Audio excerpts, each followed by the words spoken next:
I'm Brian Wilson alongside Larry O'Connor. And if you're a Montgomery County resident, you're facing a 8.6% increase in your property taxes. The man who proposed that tax increase is joining us right now, Isaiah Leggett, Montgomery County Executive. Mr. Leggett, thanks for joining us, sir.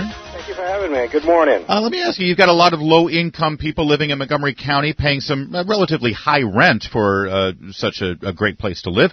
You've also got a lot of people, senior citizens, on fixed incomes. They did not get an increase in their cost of living for their Social Security this year. Your increase of property taxes is going to absolutely raise their rent.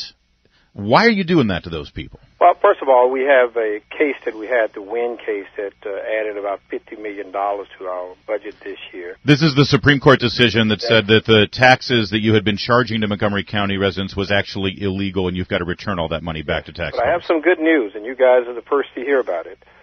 Yesterday, we got news that the General Assembly will allow us to extend those payments much further.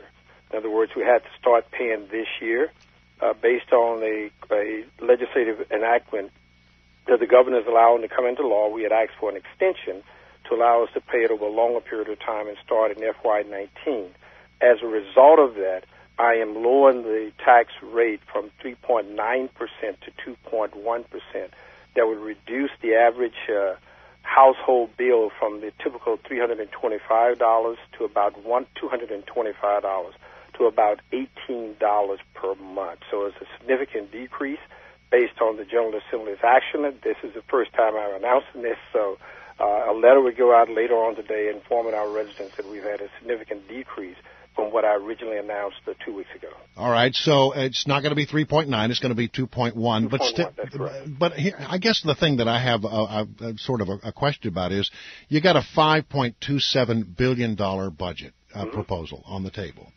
I mean, are you telling me that we can't find this money by going through and trimming the fat and doing away with maybe some programs that aren't very effective or very efficient? Well, we can always make adjustments. I'm not going to say a budget of that size you cannot find efficiencies. But I want to go back a little bit so that one of the reasons why you have not heard the great outcry about this. Over the last few years under my administration, we've trimmed $3.3 billion from the budget. We've eliminated 10% of the workforce. We've changed so much in the budget, many very, very deep reductions.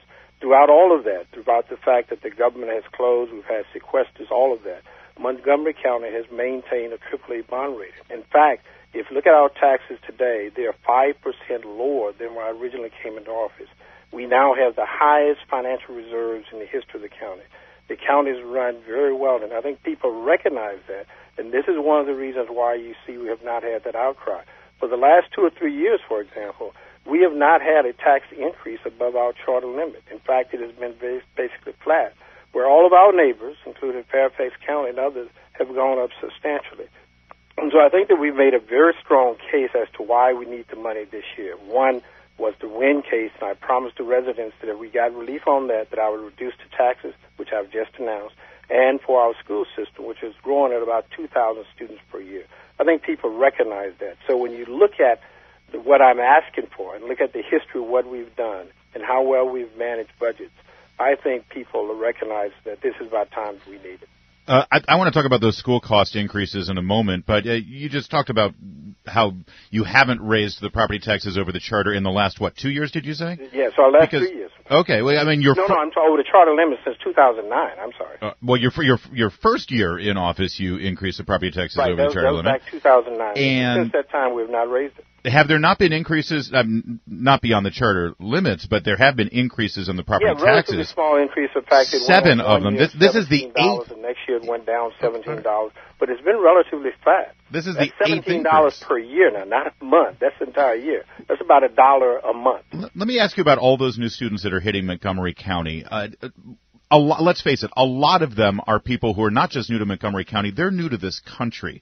And Montgomery County is a sanctuary county. Do you have any data or any specific idea as to how many of those new students in the Montgomery County schools that you are now having to fund are in this country illegally?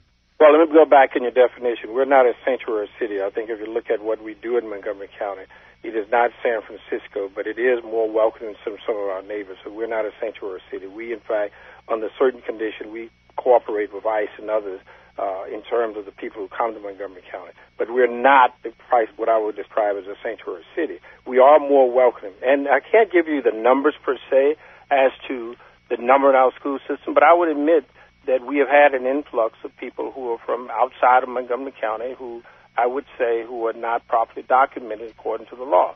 But under our goal and mission in the state, we have an obligation to, in effect, educate those citizens, those residents, and we're doing that in Montgomery County.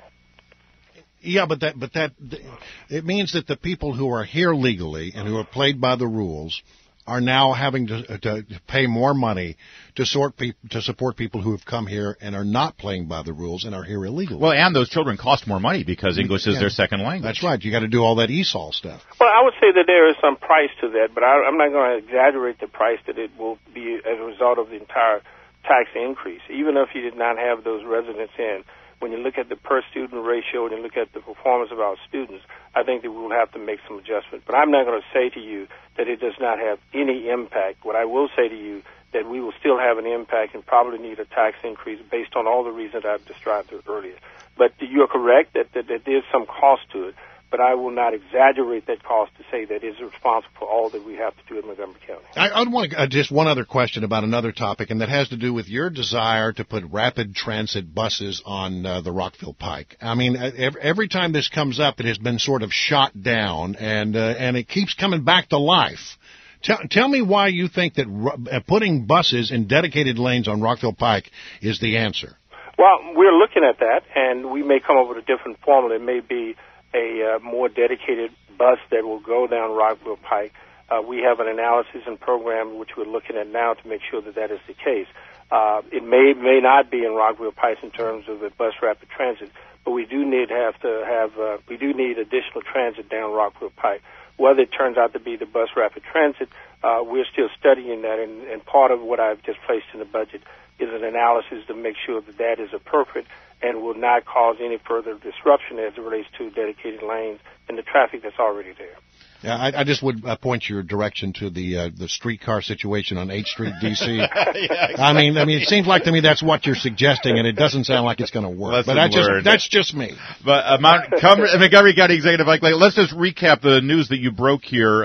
So the increase that you were proposing now for property tax is no longer an 8.6% increase. It's going to be how much?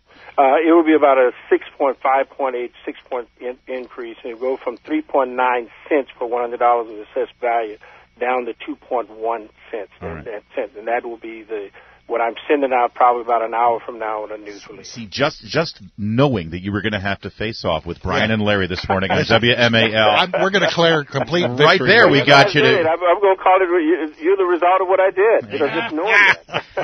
On behalf of on behalf of the taxpayers of Montgomery County, may I say, County Executive Mike Leggett, you should come on more often if that is the case. Thank you, guys. Thanks for joining us. All right, bye-bye.